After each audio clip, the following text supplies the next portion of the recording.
The gunshot that killed Sarah's husband echoed through her mind every time a stranger's boots hit the wooden planks of her general store. And on this scorching July afternoon in 1878, those boots belonged to a cowboy whose eyes held something she refused to recognize as kindness. Sarah Mitchell stood behind the counter of her store in Redemption, Arizona territory, her auburn hair pulled back in a severe bun that matched the hard line of her mouth. She was 24 years old, a widow for 8 months, and the scar tissue around her heart had grown thick enough that she believed nothing could penetrate it. The cowboy removing his dusty hat as he entered was tall, with sun-bronzed skin and dark hair that curled slightly at his collar. He had the build of a man who worked hard for his living, shoulders broad beneath a faded blue shirt, and when he smiled at her, she felt absolutely nothing. She had trained herself well. "Afternoon, ma'am," he said, his voice carrying the slow drawl of Texas. "Name's Jacob Carr. Just hired on at the Double R Ranch outside town. Reckon I'll be needing some supplies." Sarah nodded curtly, pulling out her ledger. "Cash or credit?" "Cash, ma'am. I pay my way." She allowed herself a single glance at his face. He had honest eyes, brown as creek water, with lines at the corners that suggested he smiled often. Thomas had smiled often too, right up until the moment he had ridden off with her savings to play poker in Tucson and gotten himself shot over a marked deck. The telegram had been brief. The creditors who arrived afterward had been thorough. She had kept the store only because it was in her name alone, a quirk of her father's will that Thomas had resented, but she now thanked God for daily. "What do you need?" she asked, her tone flat. Jacob stepped up to the counter and she caught the scent of leather and sage and honest sweat. "Tobacco, coffee, some sugar if you have it, couple pairs of socks. The trail from Texas was hard on my gear." As she gathered his items, he wandered the store, and she felt his gaze on her more than once. She was used to men looking. She was young and not unpleasant to see, she supposed, though she took no particular care with her appearance anymore. What was the point? She had learned the lesson that mattered. Men were liars, cheats, or fools, and often all three. They spoke sweetly and made promises like soap bubbles, pretty and empty and gone with the first breath of reality. "You run this place alone?" Jacob asked, pausing by a display of canned goods. "I do." "That's impressive. Takes grit to run a business in a town like this." Sarah set his items on the counter with perhaps more force than necessary. "That will be $3.40. He counted out the money carefully, his hands scarred and calloused from rope work. When he passed her the coins, their fingers brushed and she jerked her hand back as if burned. His expression shifted, something like understanding crossing his features, and that annoyed her more than if he had pressed his advantage. "Thank you, ma'am," he said quietly, gathering his purchases. "I expect I'll be seeing you again. It's a small town." "I expect you will," she replied, already turning away to rearrange items that did not need rearranging. She heard him pause at the door. "For what it's worth, I'm sorry." "For what?" She did not turn around. "For whatever put that wall up." Must have been something fierce. Sarah's hands stilled on a bolt of calico cloth. "You do not know anything about me." "No, ma'am, I do not. But I recognize pain when I see it. Lost my own folks when I was 16. House fire took them both. I know what it is to build walls." "Then you should understand when someone wants to be left behind theirs," she said, her voice cold as a January creek. "I do understand. Does not mean it's the right thing, but I understand it." The door closed behind him and Sarah finally turned, staring at the space where he had stood. The anger that rose in her was welcome, familiar, a shield she had polished to perfection. How dare he presume to understand anything about her? How dare he offer sympathy with those honest eyes and that gentle voice? She had learned that lesson. She would not learn it again. But Jacob Carr did not seem inclined to let her forget he existed. Over the following weeks, he came to the store regularly, always polite, always patient, never pushing but never quite leaving her alone either. He bought supplies, certainly, but he also lingered, asking questions about the town, about the stock she carried, about whether she needed anything heavy lifted or repairs done. "I have a handyman for repairs," she told him on his fourth visit when he noticed a loose board on the porch. "Is he prompt?" Jacob asked mildly. "That is none of your concern. The board's a hazard. Someone could trip, maybe Sue, just trying to help." Sarah crossed her arms. "I do not need help, not yours or any man's." Jacob studied her for a long moment, then nodded slowly. "All right then. But the offer stands whenever you change your mind." "I will not change my mind." "We will see," he said, and something about the quiet confidence in his tone made her want to throw something at him. She complained about him to Martha Jensen, her only real friend in town, when Martha came by that evening. Martha was 45, widowed herself, but unlike Sarah, she had made her peace with loss and moved forward. She ran the boarding house 2 streets over and had opinions about everything. "So this cowboy's interested in you and you are angry about it?" Martha asked, sitting in Sarah's small living quarters behind the store and sipping tea. "I am not angry, I am annoyed. He cannot take a hint." "Maybe because you are not giving hints. You are giving declarations of war." Martha smiled. "What's so wrong with a man being kind to you?" "Kind," Sarah laughed bitterly. "Thomas was kind too at first, brought me flowers, told me I was beautiful, promised me the world. Then he stole from me and died owing money to half of Arizona territory. Not every man is Thomas." "How would I know the difference? They all seem fine until they are not." Martha set down her teacup and reached for Sarah's hand. "Honey, I know you are hurting.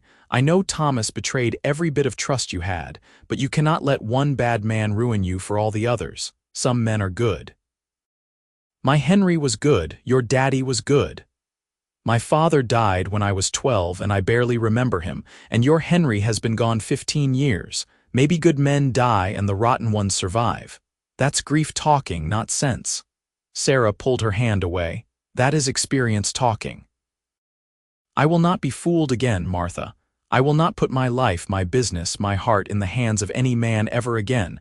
I said that over Thomas's grave and I meant it." "And what did this Jacob say when you told him that?" Sarah hesitated. "I have not told him that exactly. I have just made it clear I am not interested. Maybe you should tell him directly. Honest words for an honest man if that's what he is." But Sarah did not get the chance to tell Jacob anything, because the next morning she woke to find her store's back window broken and half her dry goods stolen. The horror of it struck her like a physical blow. She stood in the wreckage of her storeroom, looking at the empty shelves where flour and cornmeal and sugar had been, and felt the familiar panic rising. This was Thomas all over again, the rug pulled from under her, her security shattered. Sheriff Ben Tucker came to investigate, a weary man in his 50s who had seen too much and solved too little. "Probably drifters," he said, poking at the broken window frame. "We have had some rough types passing through lately. I will ask around, but I would not hold out hope for recovery." "Those supplies were worth over $100, Sarah said, her voice shaking. "I cannot afford that loss." "I'm sorry, Sarah, I truly am, but unless someone saw something, there is not much I can do." After the sheriff left, Sarah sat on a crate in her storeroom and allowed herself exactly 5 minutes to cry. She had learned to ration her tears, to parcel them out carefully, because if she started truly weeping, she feared she might never stop. When the 5 minutes were up, she wiped her eyes, straightened her spine, and went to open the store. She would survive this. She had survived worse. Jacob Carr walked in at noon, took one look at her face, and frowned. "What happened?" "Nothing that concerns you. Sarah." He said her name like he had earned the right to use it, which he had not. "Something's wrong. Tell me." "Why? So you can feel sorry for me, so you can pretend to help and then disappoint me like everyone else." "No, thank you." He stepped closer, his expression serious. "I heard talk at the ranch this morning. Someone said your store got robbed last night. Is that true?" She said nothing, which was answer enough. How bad? Bad enough. "Now, if you do not need anything, I have work to do. Let me help." "No, Sarah, I have money saved." "I could loan you." "Absolutely not." The words came out fierce, sharp enough to cut. I will not be indebted to you or any man. Do you understand me? I will handle this myself. Jacob held up his hands. All right, I hear you, but if you change your mind, I will not. He left, finally, and Sarah spent the rest of the day figuring out how to stretch her remaining inventory until she could afford to reorder. The numbers did not look good. She would have to dip into her personal savings, the small cushion she had built back up over 8 months of 18-hour days and careful scrimping. The unfairness of it burned in her throat. That evening, as she was closing up, she heard a knock at the front door. She considered ignoring it, but the knock came again, patient and persistent. When she opened the door, Jacob stood there with a wooden crate in his arms. "What is that?" she asked suspiciously. "Supplies. The boys at the ranch heard what happened. We all chipped in." Sarah stared at the crate, then at him. "I cannot accept charity. It is not charity, it is neighbors helping neighbors. That's how things work out here. I do not need help." "Yes, you do." His voice was gentle but firm. "Sarah, there is no shame in accepting help when you need it. I know you have been hurt. I know some man broke your trust badly, but you cannot live your whole life behind walls. Sometimes you have to let people in." "Why?" The word burst from her, raw and angry. "So they can hurt me again, so they can take whatever I have left and leave me with nothing." "No," Jacob said quietly. "So they can stand with you when things are hard, so you do not have to carry everything alone." "I have carried everything alone for months. I am fine." "You are not fine. You are drowning, and you are too stubborn to grab the rope." Sarah felt tears threatening again and hated herself for it. "You do not know anything about me or what I have been through." "Then tell me," he said simply. "Tell me what happened. Tell me why you would rather starve than accept help." And maybe it was the exhaustion or the fear or the way he stood there so patient and steady, like a tree that had weathered storms and still stood strong, but she found the words spilling out. "My husband died 8 months ago," she said, her voice brittle. "He took my savings, lost it all gambling, and got himself killed. He left me with nothing but debts in this store. I worked every day since dawn until midnight to pay off what he owed, to rebuild something stable, and now this happens. So forgive me if I do not trust easily. Forgive me if I do not believe in the goodness of men. I learned that lesson hard, and I do not intend to learn it again." Jacob set the crate down carefully on the porch. "I am sorry, that's a rough burden to carry. I do not want your pity." "Good, because I am not offering pity. I am offering friendship, help, whatever you will take." He met her eyes steadily. "Your husband was a fool and a coward. Any man who would treat you that way does not deserve to be remembered, but not every man is like him." "How do I know that? How do I know you are not just better at hiding it?" "You do not," Jacob admitted. "Not yet. That's what trust is, Sarah. It is a risk. It is choosing to believe in someone even when you have been hurt before, and I know that's hard. I know it feels impossible, but I am asking you to try. Let me help. Let me prove that not all men are liars." "And what do you want in return?" she asked bitterly. "Because men always want something." "I want you to smile," he said simply. "I want to see you without that wall up just once. I want to know who Sarah Mitchell is when she is not so busy protecting herself.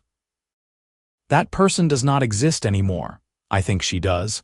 I think she is scared and hurt and doing everything she can to survive, but she is still there." Sarah looked at the crate, then at Jacob, then back at the crate. Every instinct screamed at her to refuse, to send him away, to maintain her independence no matter the cost. But she was so tired of fighting alone. "If I accept this," she said slowly, "it is a loan. I will pay back every penny. If that's what you need to do, then all right. And it does not mean anything. It does not mean we are friends or that I trust you. Understood? And you cannot read anything into it. Would not dream of it." Sarah sighed and stepped aside. "Bring it in then." As Jacob carried the crate into the store, she wondered if she was making a terrible mistake.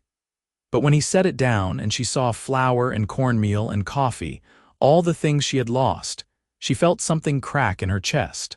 Not break, but crack like ice at the start of spring. "Thank you," she said quietly. "You are welcome."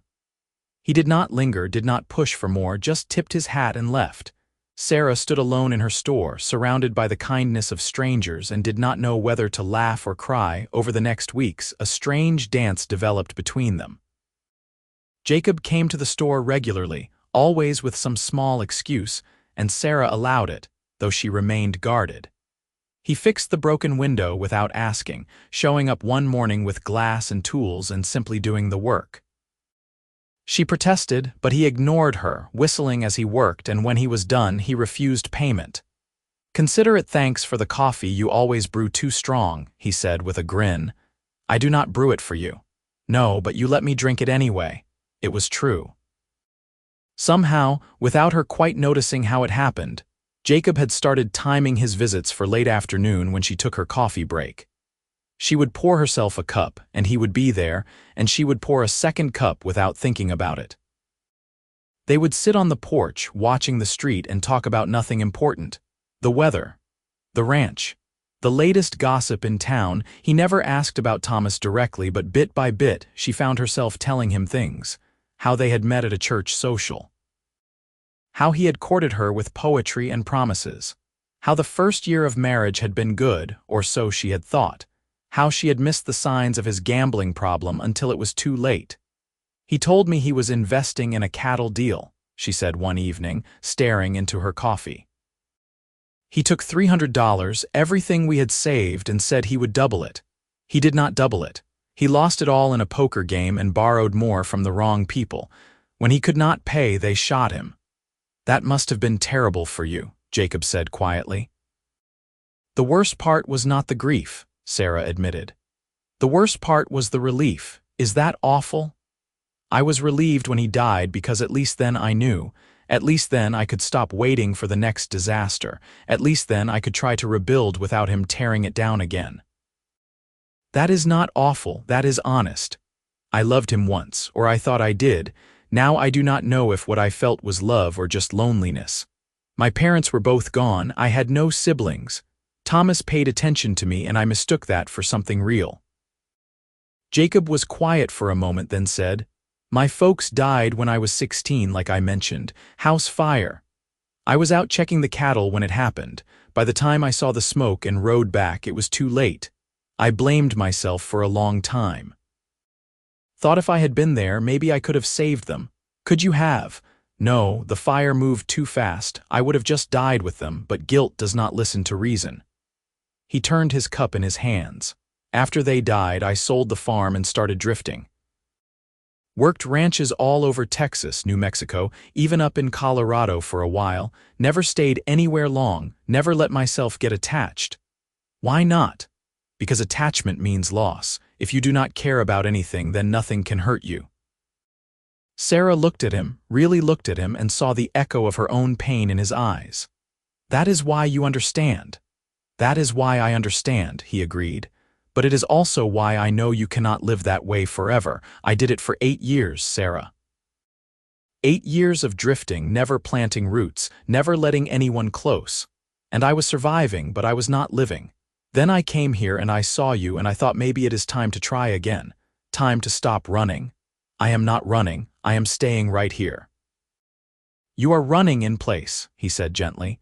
"You are keeping yourself so busy surviving that you are not letting yourself live. Living is overrated, living is everything." He set down his cup and turned to face her fully. "Sarah, I know you said you would never trust a man again. I know someone hurt you badly and you have every right to protect yourself, but I am asking you to give me a chance. Let me prove that not all men are like Thomas. Let me show you what it looks like when a man keeps his word." "Why?" she asked, and her voice came out small and scared in a way she hated. "Why do you care? Because when I look at you, I see someone worth caring about. I see someone strong and brave and so determined to stand alone that she is breaking under the weight. I see someone who deserves better than what she got, and I want to be the person who gives her better." "I cannot," Sarah whispered. "Jacob, I cannot do this. I cannot put my heart in someone else's hands. I cannot trust that you will not hurt me." "Then I will spend forever earning it," he said simply.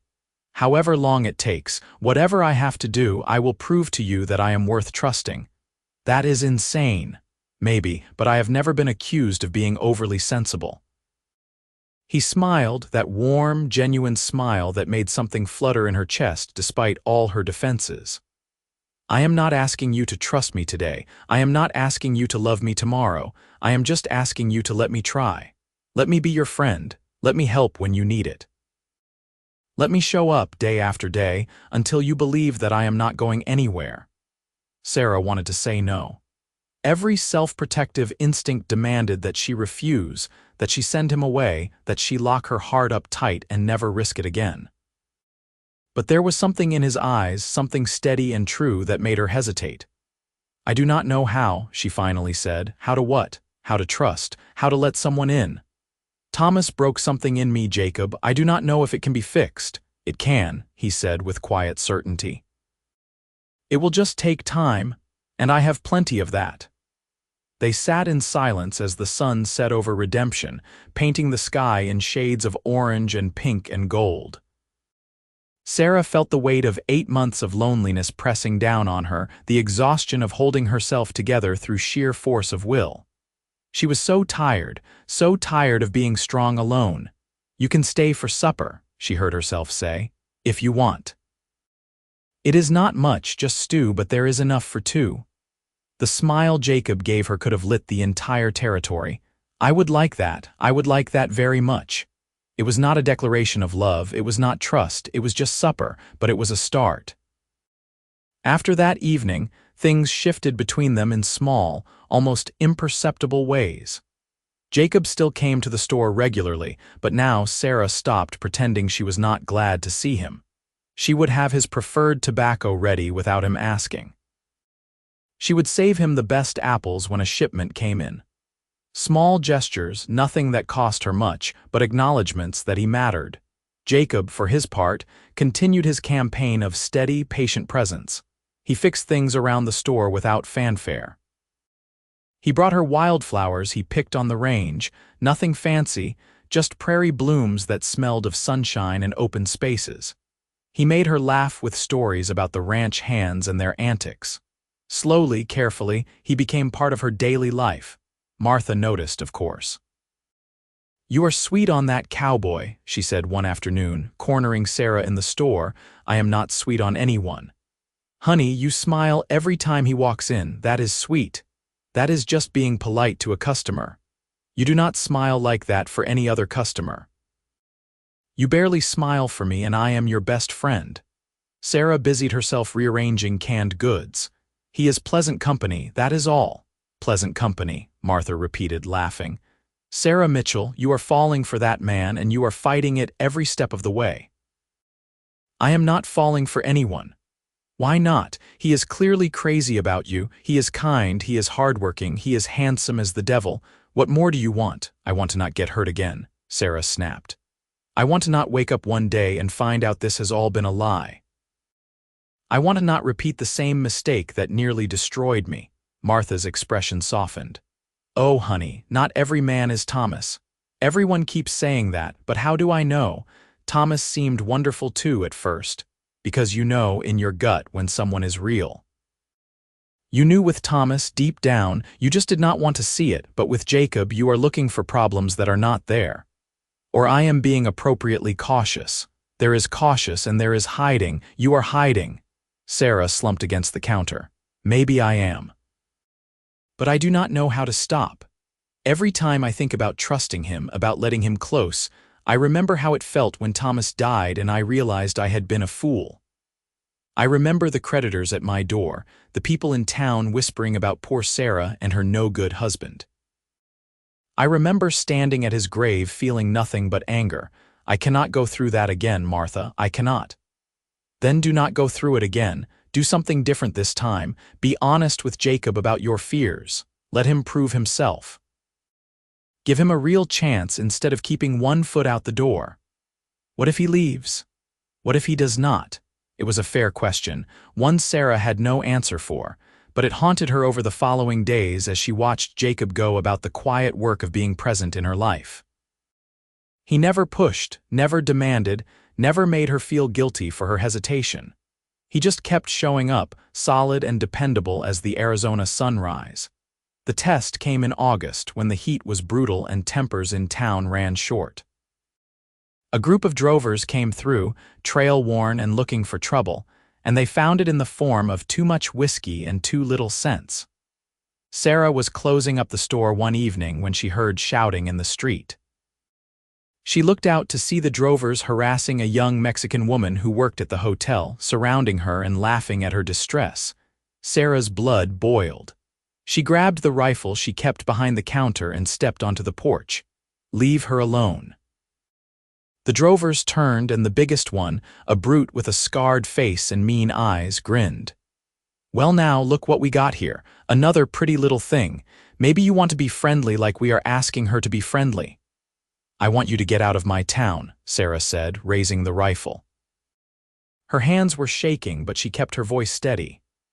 "Now, or what, you are going to shoot us," the drover laughed. "I do not think so, lady. I think you are going to put that gun down and mind your business. This is my business, this is my town, my street, and you are not welcome here." The drover started toward her, and Sarah's finger tightened on the trigger. She had never shot a man before, did not know if she could, but she would be damned if she let them hurt that girl. The drover was 3 steps away when a voice cut through the tension like a blade. "I think the lady told you to leave." Jacob stepped out of the gathering shadows, and he was not alone. 4 other men from the Double R Ranch flanked him, all armed, all watching the drovers with hard eyes. The odds had suddenly shifted. The lead drover sized them up, his expression calculating. "This is not your fight, cowboy." "Sure it is," Jacob said easily, but there was steel beneath the casual tone. "Anytime someone bothers these ladies, it is my fight, so you have 2 choices. You can leave now, peaceful-like, or we can have a different kind of conversation. Your call." For a long moment, the street was silent except for the whistle of wind and the distant sound of a piano from the saloon. Then the drover spat in the dust and turned away. "Come on, boys. Town's not worth the trouble." The drovers mounted up and rode out, leaving dust and muttered curses in their wake.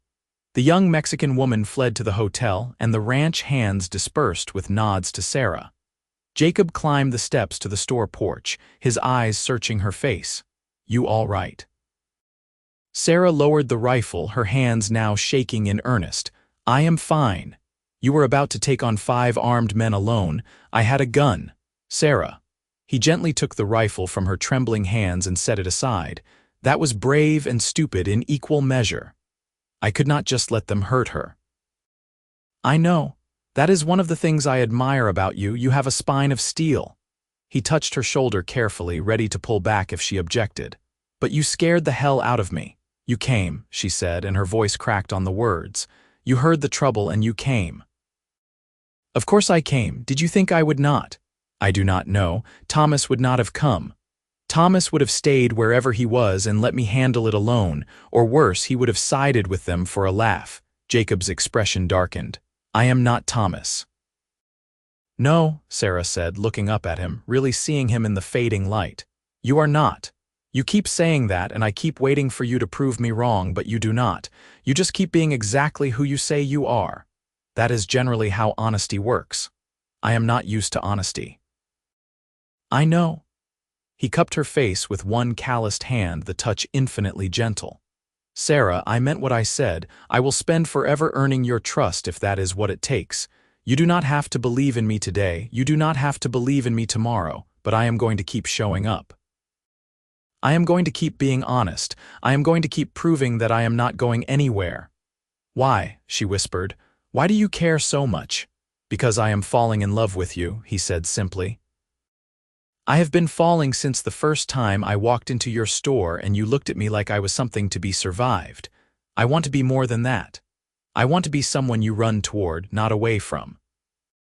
I want to be the man who makes you smile, who stands beside you when things are hard, who gives you reasons to trust again." "Jacob, I cannot promise." "I am not asking for promises. I am just asking you to let me love you, however you can accept it, whatever you are ready for. There is no rush. There is no timeline. There is just me here for as long as you will have me." Sarah felt tears sliding down her cheeks, hot and unstoppable. I do not know how to do this. I do not know how to let someone love me without waiting for it to fall apart. Then we will figure it out together. He wiped her tears with his thumb, his touch impossibly tender. One day at a time, one moment at a time. I am not going anywhere, Sarah. You are stuck with me. That sounds like a threat. It is a promise. And standing there on the porch of her store, with the dust settling and her heart cracking open despite all her defenses, Sarah let herself believe him. Just a little. Just enough to step forward and rest her head against his chest, feeling his arms come around her strong and sure. I am terrified, she admitted against his shirt. I know. If you hurt me, I will never forgive you. I will not hurt you. You cannot promise that. People hurt each other. Then I promise that I will never do it on purpose. I promise that if I mess up, I will own it and fix it. I promise that I will be honest even when it is hard. I promise that I will choose you every day for as long as you let me. Sarah pulled back enough to look at him. Those are big promises. They are the only kind worth making. She studied his face, searching for any sign of deception, any hint that this was another beautiful lie. But all she saw was sincerity and patience, and a love so steady it terrified her. Maybe that was what trust was. Maybe it was not about knowing for certain. Maybe it was about taking the risk anyway. I cannot love you yet, she said carefully. I am not ready for that, but I can let you try. I can give you the chance to prove that you mean what you say. That is all I am asking. And if I am difficult and suspicious and hard to deal with, then you will be exactly who you are and I will be here anyway. Sarah almost smiled. You are either very patient or very foolish. Probably both, Jacob agreed, and this time she did smile, small and hesitant but real. They stood together as night fell over redemption, two broken people trying to figure out how to be whole, and for the first time in 8 months, Sarah felt something besides grief and anger. She felt hope. The weeks that followed were an education in trust. Sarah found herself testing Jacob in small ways, waiting for him to fail, to prove that her suspicions were justified. She would be sharp when she was afraid. She would pull away when he got too close. She would question his motives and doubt his words, and every time he met her fear with patience. When she snapped at him for bringing her lunch on a particularly busy day, accusing him of thinking she could not take care of herself, he simply said, I know you can take care of yourself. I brought lunch because I wanted to spend time with you, not because I think you need me to. When she refused his invitation to a town dance, citing too much work, he said, All right. Can I sit with you while you work then? I like your company even if we are not dancing. When she told him she did not want a relationship, did not want to be courted, did not want anything to change, he said, Then nothing changes. We are friends. That is enough for now. But things did change slowly and inexorably as seasons. Sarah found herself looking forward to Jacob's visits. She found herself thinking about him when he was not there. She found herself noticing little things. The way he always held doors for her, the way he listened when she talked, really listened like her words mattered, the way he never made promises he could not keep. In September, the store needed a new roof. Sarah had been saving for it, but the money was not quite there yet. She was resigned to waiting until spring when Jacob showed up on a Saturday morning with lumber and half a dozen ranch hands. What is this? She demanded, standing in the street with her hands on her hips. Roofing crew, Jacob said cheerfully. You mentioned you needed a new roof. We have the day off. Figured we would help. I did not ask for help. I know, I am offering it anyway. Jacob Carr, I told you I do not accept charity. It is not charity. It is friends helping friends. He climbed down from the supply wagon and walked over to her. Sarah, you can accept help without it meaning you are weak. You can let people care about you without it being a threat to your independence. I am not trying to take anything from you. I am trying to give you something. Why? Because I care about you, because you matter to me, because this is what people do when they love someone. There it was again, that word, love. It should have sent her running. Instead, it made her feel warm and terrified and something else she could not quite name. I cannot pay you, she said weakly. Did not ask you to. I do not like owing people. You do not owe me anything. This is a gift, Sarah. Learn to take one. She wanted to argue, but the roof genuinely needed replacing, and the thought of not having to wait until spring was appealing. Fine, but I am making lunch for everyone. That's fair. She made stew and cornbread, enough to feed a small army, and watched from the store as the men worked. Jacob moved with easy confidence, clearly experienced in this kind of labor, directing the others and doing his full share of the heavy lifting. He had stripped down to just his undershirt in the heat, and Sarah found herself noticing the strength in his shoulders, the competence in his hands. Martha wandered over at noon, took one look at the work crew on the roof, and grinned at Sarah. Still just friends, do not start. Honey, that man organized a roofing party for you. He is not doing that for a friend, he is just helpful. He is in love with you, and you are in love with him, and you are both dancing around it like two nervous colts. I am not in love with him, Sarah protested, but even to her own ears it sounded unconvincing. Sure you are not. That is why you are watching him through the window like he is the only man in the world. Sarah jerked her gaze away from Jacob. I am just making sure the work is being done properly. Right, and I am the Queen of England. Martha patted her shoulder. It is okay to love him, you know. It is okay to let yourself be happy. I do not know if I remember how. Then figure it out, because that man is not giving up on you, and honestly, Sarah, I do not think you want him to. Maybe Martha was right. Maybe Sarah did not want Jacob to give up. Maybe she was tired of fighting the way he made her feel, tired of holding herself rigid against every kindness, tired of being alone. But wanting something and trusting it were different things, and trust still felt like a leap off a cliff. When the roof was finished and the men had been fed and thanked and sent on their way, Jacob lingered. He helped Sarah clean up, washing dishes in her small kitchen like it was the most natural thing in the world. You did not have to do this, she said quietly. I know, I wanted to. Why? And do not say because you love me. I need a better reason than that. Jacob dried a plate thoughtfully. When I was 17, after my folks died, I was lost. I was angry at the world, broke and alone. I ended up in a town in Texas looking for work. This old rancher man named Tom Gaines, he took me on. He did not have to. I was green as grass and full of rage. But he taught me the trade, gave me a place to stay, paid me fair wages. When I asked him why he was helping me, you know what he said? What? He said, somebody helped me once when I needed it. I'm just passing it on. That stuck with me. The idea that kindness was not a debt but a gift you passed forward. So that is what I am doing. Someone helped me when I was broken. Now I am helping you, not because I expect anything back. Just because it is the right thing to do. Sarah set down the cup she was washing. I am not broken, no, but you are hurting, and you are carrying weight you do not have to carry alone. I have been alone for a long time, Jacob. I am used to it. Being used to something does not make it good. He turned to face her, his expression serious. Sarah, I know you are scared. I know every instinct you have is telling you to push me away to protect yourself, but I am asking you to be brave, not for me, for yourself. Be brave enough to let someone love you. What if I let you in and you leave? I will not leave. You cannot know that. Things happen. People change. You are right. I cannot know the future, but I can know myself. I can know that I have never felt about anyone the way I feel about you. I can know that I wake up every morning thinking about you and go to sleep every night doing the same. I can know that when I picture my future, you are in it, always. Sarah felt her breath catch. Jacob, I love you, he said, simple and direct.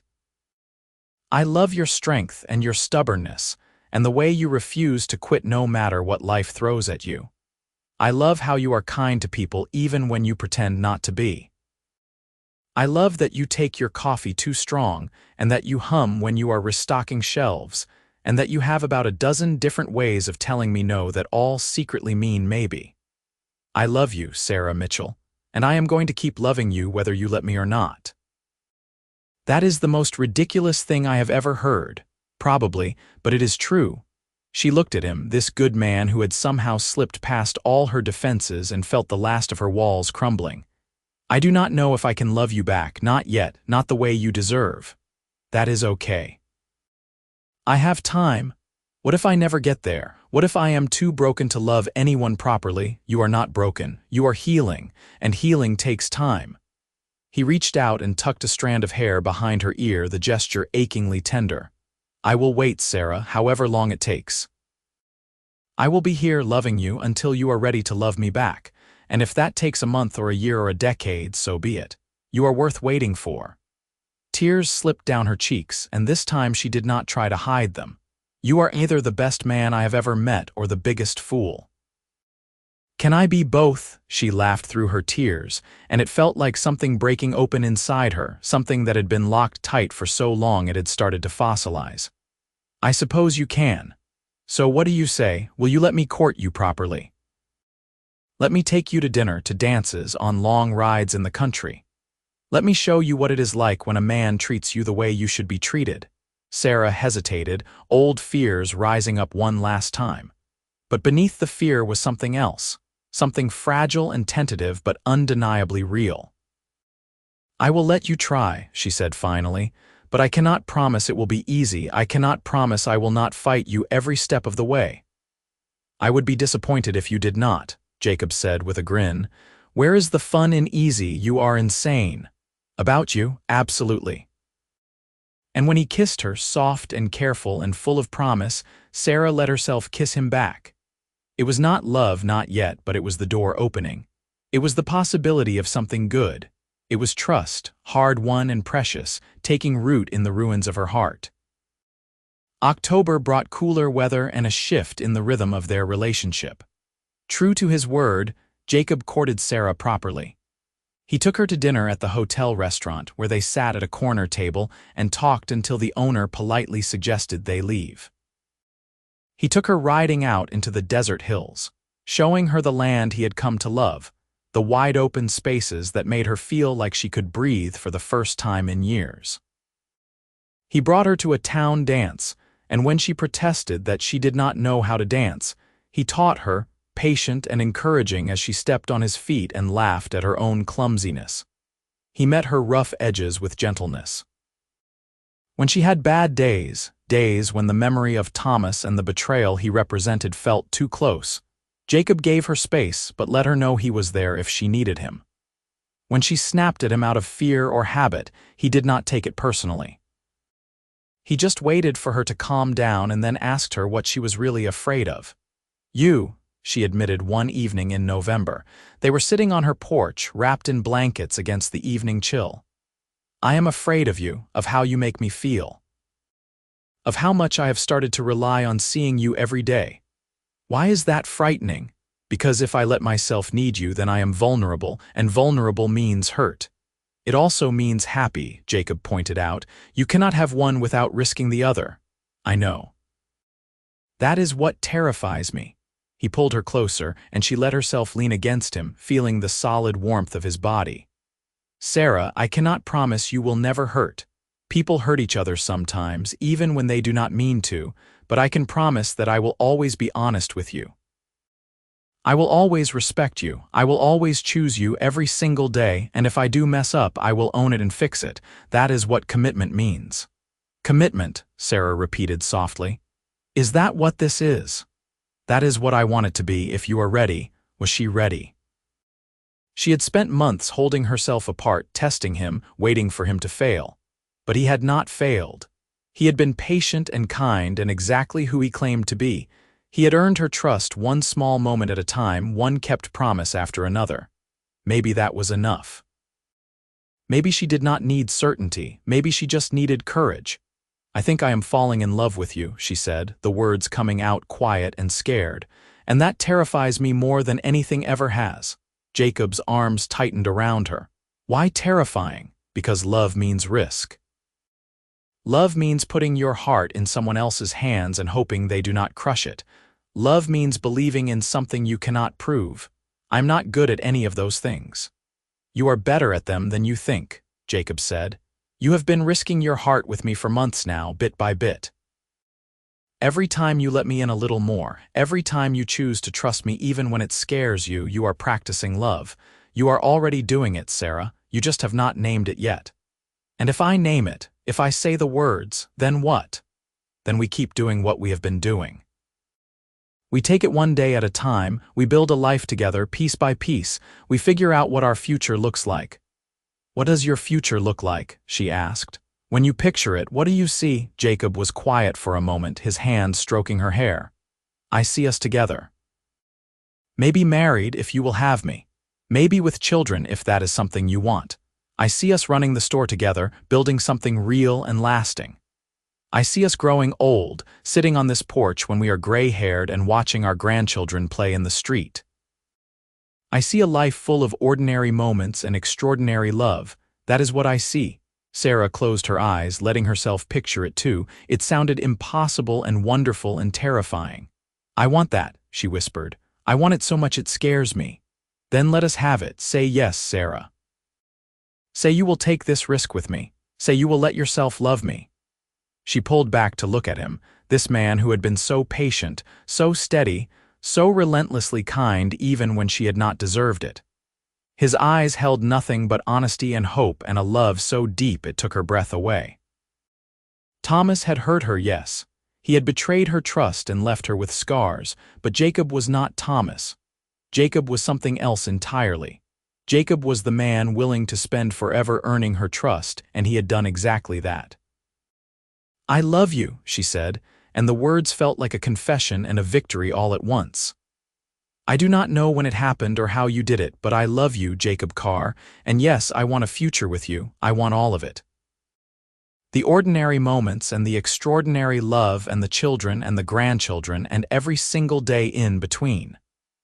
The smile Jacob gave her was worth every moment of fear, every test she had put him through, every wall she had built.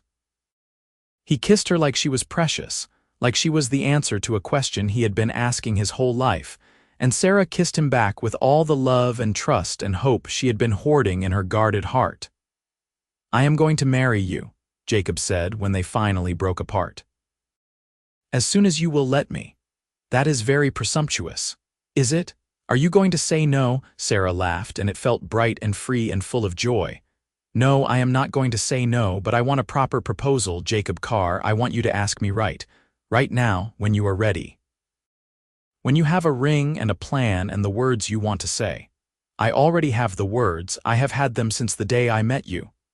Then I suppose you better start saving for a ring, he grinned. Already done. I have been saving since August. You were that sure of me. I was that sure of us. They sat together on the porch as the November stars came out, brilliant and cold in the desert sky, and talked about everything. About what kind of wedding they wanted, about where they would live. About whether they would keep the store or if Jacob would keep working the ranch, or if they would find some new venture together. About children and how many and what they would name them. About all the small, important details of building a life together. I want to keep the store, Sarah said. It is mine, the one thing I built from the ruins of my marriage. I do not want to give it up. Then we keep the store, Jacob said easily. I can help when I am not at the ranch, and maybe eventually, if the store does well enough, I could stop ranching altogether. Work with you full-time. You would do that? Give up ranching? Sarah, ranching is a job. You are my life. There is no comparison. She leaned her head on his shoulder. I never thought I would have this. After Thomas died, I thought I was done. I thought I would live alone, run my store, and never let anyone close again. Then you walked in, stubborn and patient and refusing to let me push you away, and you changed everything. You changed everything for me too, Jacob said. I was drifting before I came here. Going through the motions but not really living. Then I saw you, fierce and hurt and so determined to survive, and I knew you were the reason I had kept going. You were what I had been waiting for. That is very romantic. I am a very romantic man. You better get used to it. I think I can manage that. They kissed again, long and slow and full of promise, and when they finally went inside, it was together, hand in hand, stepping into a future neither of them had dared imagine but both of them wanted with their whole hearts. The proposal came on Christmas Eve. Jacob had been planning it for weeks, enlisting Martha's help to keep Sarah distracted while he prepared. He decorated the store porch with pine boughs and candles, creating a warm glow against the cold December night. He asked the town musicians to come play Christmas carols in the street. He even convinced Sheriff Tucker to make sure the rowdier elements of redemption stayed home for the evening. Sarah had no idea what was happening. Martha had insisted she close the store early, claiming there was a Christmas party at the boarding house that Sarah absolutely had to attend. But when Martha led her down the street, Sarah realized they were walking toward her store, not away from it. "Martha, what is going on? Just trust me," Martha said with a mysterious smile. When they rounded the corner and Sarah saw the decorated porch, the musicians, and Jacob standing in the middle of it, all wearing a new suit and holding a small box, she stopped dead. "Jacob, what is all this?" He walked down the steps to meet her, his expression nervous and hopeful and so full of love it made her heart ache. "This is me asking you right, like you said I should." "Asking me what, Sarah Mitchell?" He dropped to one knee right there in the street and she heard herself gasp. "I know we have only known each other for 6 months. I know you have every reason to be cautious, to take things slow, to protect your heart. But I also know that I love you more than I have ever loved anything. I know that you are the strongest, bravest, most remarkable woman I have ever met. I know that I want to spend the rest of my life proving that I am worth your trust. So I am asking you, here in front of everyone, will you marry me? Will you let me be your husband, your partner, your friend? Will you build a life with me?" He opened the box, revealing a simple gold band with a small diamond, nothing ostentatious but beautiful in its simplicity.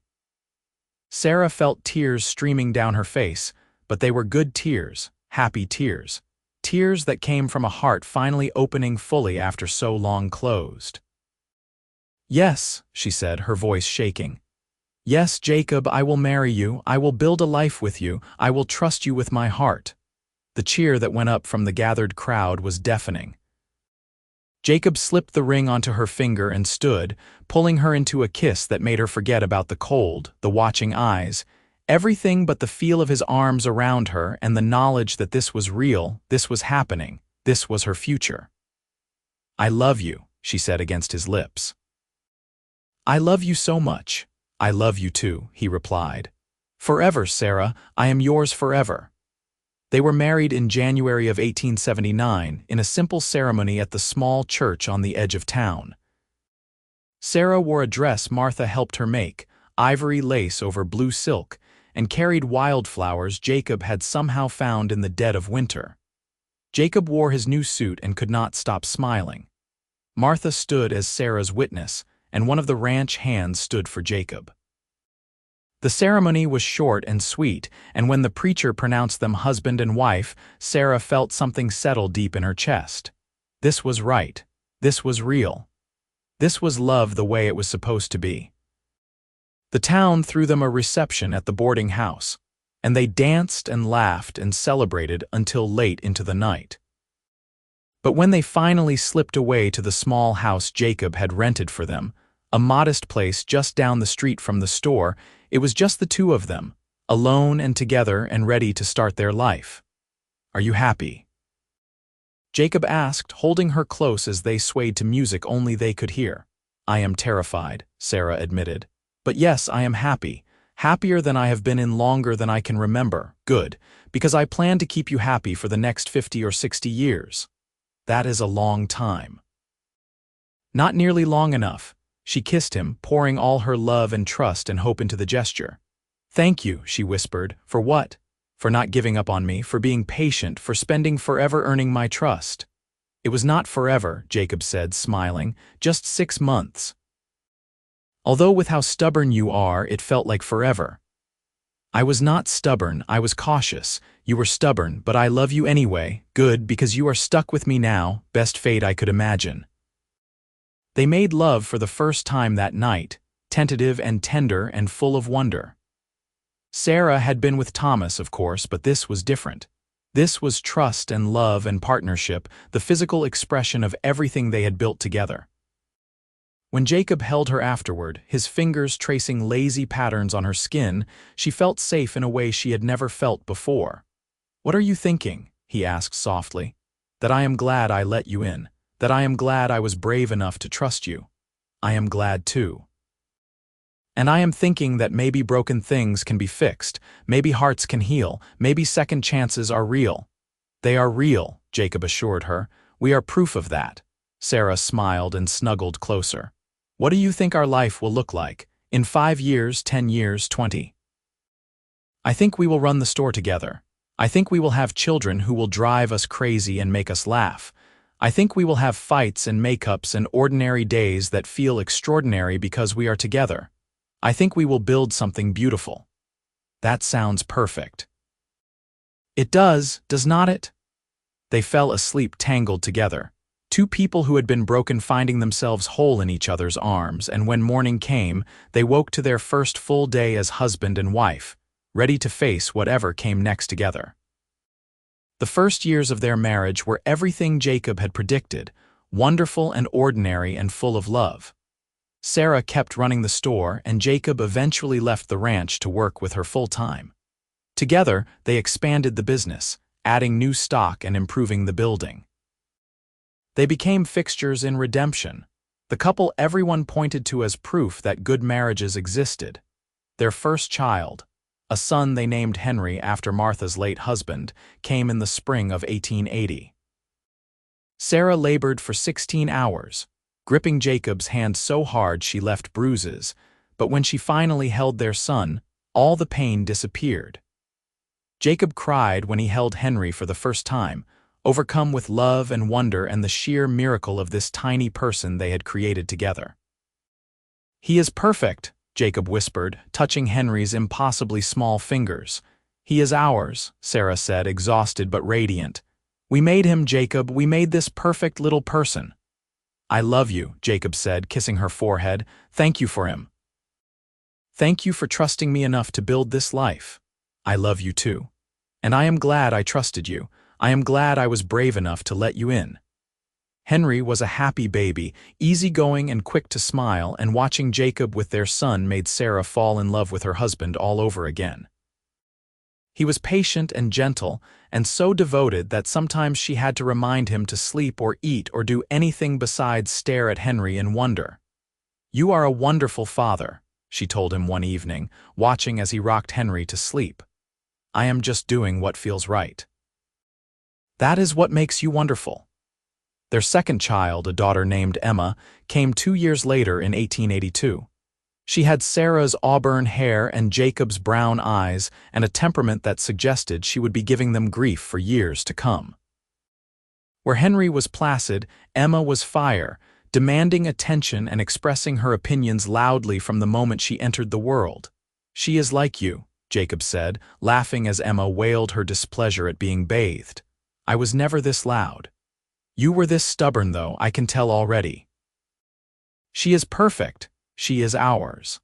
They settled into the rhythm of family life, the store and the children and each other, creating a tapestry of moments both significant and mundane.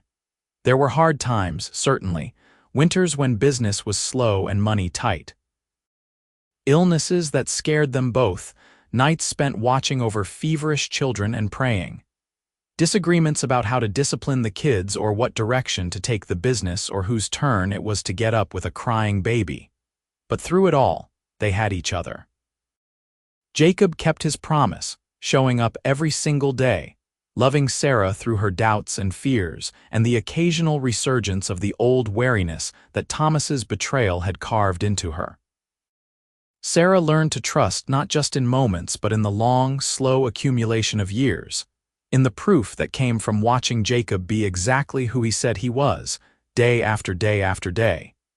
In 1885, their third child arrived, another boy they named Samuel. He was quiet where Emma was loud, thoughtful where Henry was easygoing, and he completed their family in a way that felt exactly right. 3 children, Sarah said one evening, watching all 3 of them play on the floor of their house.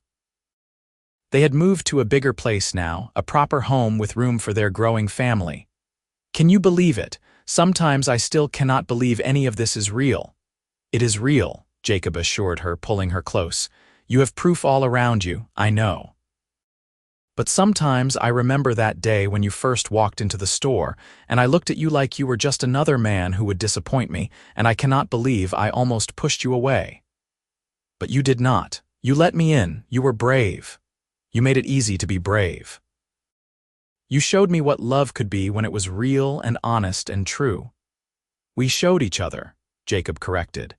"You taught me that broken things can heal, that walls can come down, that patience and persistence and love can overcome just about anything. You gave me a family, Sarah. You gave me a home. You gave me a reason to stop drifting and plant roots. That is everything."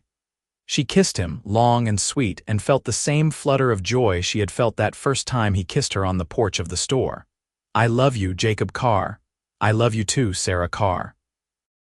The years continued to roll forward, bringing changes and challenges and joys. The store thrived, becoming one of the most successful businesses in Redemption. The children grew, Henry into a serious young man who loved books and learning, Emma into a spirited girl who kept them on their toes, Samuel into a quiet observer who saw more than he spoke. The town grew too, becoming more established, more civilized, though it never quite lost its frontier edge. In 1890, when Sarah was 36 and Jacob 38, they received word that a railroad spur was being built to Redemption. It meant the town would be connected to the wider world, would grow and change in ways neither of them could predict. "Everything is going to be different," Sarah said, standing on the porch of the store that had been the center of her life for so long. "Not everything," Jacob said, taking her hand. "Not us. We will still be here, still together, still building our life one day at a time. I am not as young as I used to be. Sometimes I feel every one of those years. You are as beautiful as the day I met you, more so because now I know all the parts of you, all the strength and courage and love you carry. Flatterer, truth-teller." She leaned into him, feeling the solidity of his presence, the reliability that had become as natural to her as breathing. "Thank you for keeping your promise, for spending forever earning my trust." "It was not work," Jacob said softly. "Loving you has been the easiest thing I have ever done. Even when I was difficult, especially then, you gave me something to prove, something to strive for. You made me a better man." "We made each other better," Sarah said, echoing his words from years before. "That is what love does. It refines us." They stood together, watching the sun set over Redemption, over the town that had become their home, the life they had built from the ashes of Sarah's broken trust and Jacob's patient persistence. Behind them, they could hear their children arguing about something, the noise of family life that had become the soundtrack to their days. It was ordinary and extraordinary and exactly what both of them had needed. The years continued to pass. Henry married a quiet schoolteacher and gave them 2 grandchildren. Emma, true to form, fell in love with an army lieutenant and followed him to postings across the West before finally settling in California. Samuel became a doctor, studying in the East before returning to Redemption to open a practice, serving the town his parents had helped build. Sarah and Jacob grew old together, gray-haired and wrinkled but still holding hands, still laughing at each other's jokes, still dancing in their kitchen when the mood struck. They eventually turned the store over to Henry and his wife, content to enjoy their retirement and their grandchildren. In 1905, on a warm summer evening when Sarah was 51 and Jacob 53, they sat on the porch of their home, watching their grandchildren play in the yard. The youngest, a little girl named Clara, ran up to Sarah and climbed into her lap. "Grandma, how did you and Grandpa meet?" Sarah smiled, stroking Clara's hair. "He walked into my store one day and I thought he was just another cowboy." "But he was not," Clara asked, eyes wide. "No, he was not. He was something much better. He was the man who taught me to trust again." "What does that mean?" Jacob leaned over and tweaked Clara's nose. "It means your grandma had been hurt, and I showed her that not everyone would hurt her. I showed her what love could be." "Did it take a long time?" 6 months, Sarah said. though it felt like forever to both of us, I think. Why? Because I was scared. I had trusted someone before and he betrayed me, so when your grandpa came along, I did not want to trust him. I did not want to get hurt again. But you did trust him, eventually. He was very patient. He told me he would spend forever earning my trust, and he meant it. He showed up every day, kept every promise, and proved that he was exactly who he said he was. And slowly, I learned to believe in him. Clara pondered this. That is a nice story. It is a true story, Jacob said, and the best part is it did not end with us getting married. That was just the beginning. The real story is all the years after, all the days we spent together, all the ways we built a life and a family and a love that lasted. Will I find someone like that? Clara asked. If you are lucky and brave, Sarah told her. Love requires both. Clara ran off to play again, and Sarah leaned against Jacob, feeling the weight of years and the lightness of joy all at once. We did all right, did not we? We did more than all right. We did beautifully. I am glad you walked into my store that day. I am glad you did not give up on me. I am glad you let me in. I am glad you were brave enough to trust me. They sat together as the sun set, just as they had so many times before, two people who had found each other against all odds and built something that lasted. Sarah thought about that girl she had been, hurt and angry and so determined never to trust again. She thought about the walls she had built, and the ways Jacob had gently, patiently, lovingly helped her tear them down brick by brick. She thought about Thomas sometimes, though less and less as the years went on. She had forgiven him eventually, not because he deserved it, but because holding on to anger was exhausting. He had been weak and selfish, but he had also been human. Everyone made mistakes. His had just cost him everything. But from the ashes of that betrayal had come this life, this love, this family. And that felt like redemption in the truest sense. She had taken her pain and transformed it into something beautiful, and she had not done it alone. Jacob had been there every step of the way, steady and sure and so full of love it had healed her broken places. What are you thinking? Jacob asked, the question he had been asking for 27 years of marriage. That I am grateful. That I am happy. That I love you more today than I did yesterday and less than I will tomorrow. You stole my line. After 27 years, all our lines are shared. True enough. He kissed the top of her head. I love you, Sarah Carr, from that first day to this one and all the days to come. I love you too. Thank you for spending forever earning my trust. Thank you for letting me. It was the best investment I ever made. They laughed together. The sound carrying across the yard where their grandchildren played, across the years they had built together, across the life they had made from trust and patience and love that refused to quit. It had not been easy, but it had been worth it.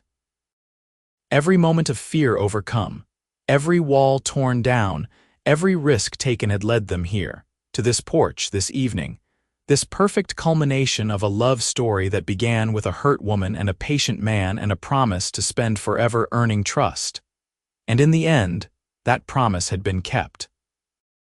Every day, in every way that mattered, Jacob had shown Sarah that he was worthy of her trust. He had loved her through her doubts and her fears and her occasional stubborn refusal to believe in happy endings. He had been patient when she pushed him away and persistent when she tried to build new walls. He had been, in every sense, exactly what she needed when she needed it most. They sat on that porch as the stars came out, bright and cold and beautiful in the Arizona sky, and held hands like teenagers, still in love after all these years, still grateful for the chance they took on each other, still building there forever one day at a time. And when they finally went inside, it was together as they did everything. Two people who had learned that trust was not given all at once but earned in small moments, kept promises and years of showing up, and that love, real love, the kind that lasted, was worth every risk, every fear, every moment of courage it took to let someone in. The story could have ended there, on that porch in 1905, with Sarah and Jacob old and gray and content. But life was rarely so neat, and their story continued, weaving forward through time, a testament to the power of trust and love and the quiet heroism of ordinary people building extraordinary lives. In 1910, when Jacob fell ill with pneumonia, Sarah sat by his bedside for 3 straight days, bathing his fevered skin and whispering prayers and refusing to let him go. He recovered, slowly and with difficulty, but he recovered. And when he was finally strong enough to sit up and drink broth, he took her hand and said, "I am not done with you yet." "Good," Sarah replied, tears streaming down her face, "because I am not done with you either." In 1912, when their house burned down, losing most of their possessions but thankfully no family members, Jacob held Sarah as she cried over the loss of her mother's Bible and the quilts she had made for each of her children. He held her and he said, "Things can be replaced. We cannot. And we still have each other. That is all that matters." They rebuilt, of course. With the help of their children and the community they had been part of for over 3 decades, they built a new house, filled it with new things, and carried on. Because that was what they did. They carried on together, through every challenge and setback and moment of grief. In 1915, when Emma's husband was killed in a border skirmish, Sarah and Jacob brought Emma and her 3 children home to redemption, giving them shelter and support until Emma was strong enough to face life as a widow. Sarah held her daughter and shared her own story of being widowed young, of the pain and the anger and the slow, difficult process of healing. "You will survive this," Sarah told Emma. "You will survive because you are strong, because you have family, because you have to for your children. And one day, maybe, you will find love again, or maybe you will not. But either way, you will build a life worth living." Emma did survive. She rebuilt herself, raised her children, and eventually, years later, did find love again with a widower in town, proving that second chances could come in many forms. Through it all, Sarah and Jacob remained the center of their family, the foundation everyone else stood on. They were the proof that love could last, that trust once earned could be maintained, that marriage was not always easy but was always worth the effort. They fought sometimes, of course. They disagreed and got frustrated and occasionally went to bed angry. But they always woke up ready to try again, to apologize when wrong, to forgive when hurt, to keep building the life they had chosen together. In 1920, on their 41st wedding anniversary, their children and grandchildren threw them a party at the church. The whole town came, filling the building to capacity, all there to celebrate the couple who had become a symbol of what love could be. Jacob stood and gave a speech, his voice still strong despite his 72 years. "Most of you know our story," he said, looking out at the crowd. "How I met Sarah when she was hurt and angry and determined never to trust a man again. How I told her I would spend forever earning her trust. Well, it has been 41 years and I am still earning it, still working every day to be worthy of this remarkable woman's love. And I would not have it any other way." He turned to Sarah, who sat beside him, still beautiful despite the lines on her face and the silver in her hair. "Sarah Carr, you are the best thing that ever happened to me. You gave me a home, a family, a purpose. You taught me what love really means. You showed me that broken things can heal, that walls can come down, that trust is something precious and powerful and worth fighting for. I love you today as much as I did that first day in your store, maybe more, because now I know you in ways I never could have imagined then. Thank you for choosing me. Thank you for being brave enough to let me in. Thank you for 41 years of extraordinary, ordinary life." There was not a dry eye in the building. Sarah stood, kissed her husband soundly to the cheers of the crowd, and said, "Thank you for being worth the risk." It was, everyone agreed later, the perfect summary of their entire relationship. Jacob had been worth the risk. He had proven it day after day, year after year, with his actions and his words and his unwavering commitment to the woman he loved. And Sarah had been brave enough to take that risk, to overcome her fear and her past and her perfectly understandable reluctance to trust again. Together, they had built something beautiful. In 1923, Jacob died peacefully in his sleep at the age of 75. Sarah woke to find him gone, his hand still holding hers, his face peaceful in a way that suggested he had simply slipped from one dream into another. She held him and cried, and then she called their children, and they came, all of them, to say goodbye to the man who had been the center of their family. The funeral was massive, the entire town turning out to mourn a man who had been beloved by everyone who knew him. Sarah sat in the front pew, flanked by her children, and listened to person after person stand and talk about Jacob's kindness, his integrity, his generosity, his love. And she knew that every word was true.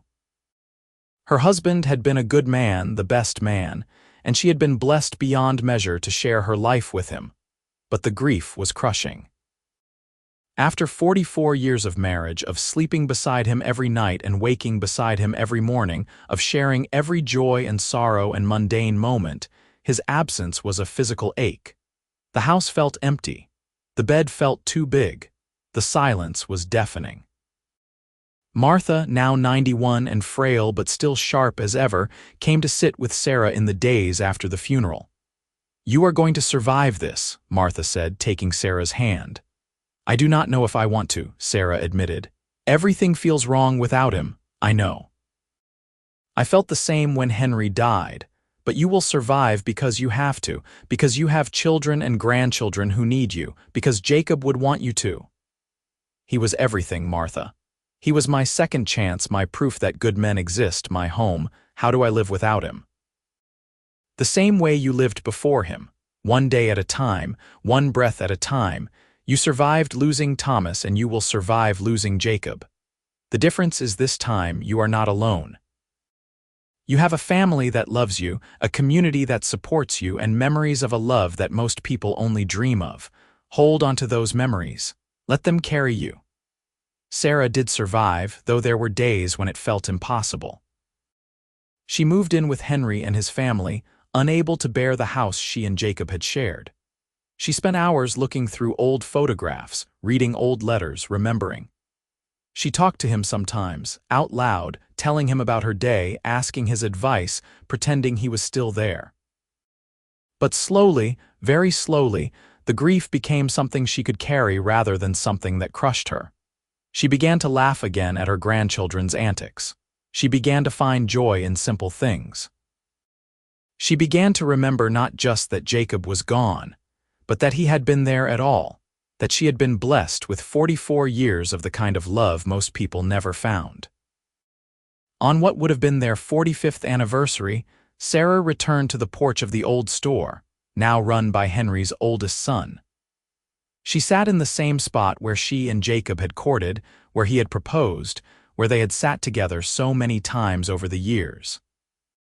She could almost feel him beside her, could almost hear his voice. "I miss you," she said to the empty air. "Every single day I miss you, but I am grateful too. Grateful for every moment we had, every promise you kept, every way you showed me what love could be. You spent forever earning my trust, just like you said you would, and you succeeded. I trusted you completely, loved you completely, and I never once regretted it. Thank you for that. Thank you for giving me a life worth living." She sat there until sunset, remembering, and then she stood and walked back to Henry's house, back to the life she was still building one day at a time. She was 69 years old, a widow for the second time, but she was not broken. Jacob had healed those broken places, had shown her how to be whole. And even though he was gone, that wholeness remained. His love had changed her permanently, had made her into someone who could trust, who could hope, who could believe in the goodness of people. Sarah lived another 7 years, dying peacefully in 1930 at the age of 76. Her last words, spoken to Emma, who sat beside her bed, were, "Tell your father I am coming." And then she slipped away, a small smile on her face, ready to be reunited with the man who had spent forever earning her trust and had given her a life beyond anything she had imagined possible. They buried her next to Jacob in the Redemption Cemetery, and the headstone they shared read simply, "Sarah and Jacob Carr, a love worth the risk." It was, everyone agreed, the perfect epitaph for a marriage that had started with hurt and distrust, and had grown into something legendary, proof that broken hearts could heal, that trust could be earned, that love, real and true and lasting, was always worth fighting for. And so their story ended as all stories must, with death and loss and the passage of time. But it also continued, living on in their children and grandchildren and great-grandchildren, in the values they had passed down, in the example they had set. They had shown everyone who knew them what marriage could be when both people chose each other daily, when trust was earned and maintained, when love was given freely and received gratefully. They had built something beautiful from the ruins of Sarah's first marriage, something lasting and true and worth celebrating. Years later, when Clara, the granddaughter who had asked how they met, told the story to her own grandchildren, she always ended it the same way. And they lived happily ever after because they worked at it every single day. Because Grandpa Jacob kept his promise to spend forever earning Grandma Sarah's trust. Because Grandma Sarah was brave enough to take the risk. Because love, real love, is not something that just happens. It is something you build day by day, promise by promise, moment by moment. And they built something beautiful. It was the truest thing anyone could say about them. Jacob and Sarah Carr had built something beautiful. They had taken pain and transformed it into joy. They had taken distrust and transformed it into faith. They had taken two broken people and made them whole. And in doing so, they had created a legacy that would last far longer than their individual lives, a testament to the power of patience, persistence, and a love that refused to quit. The end.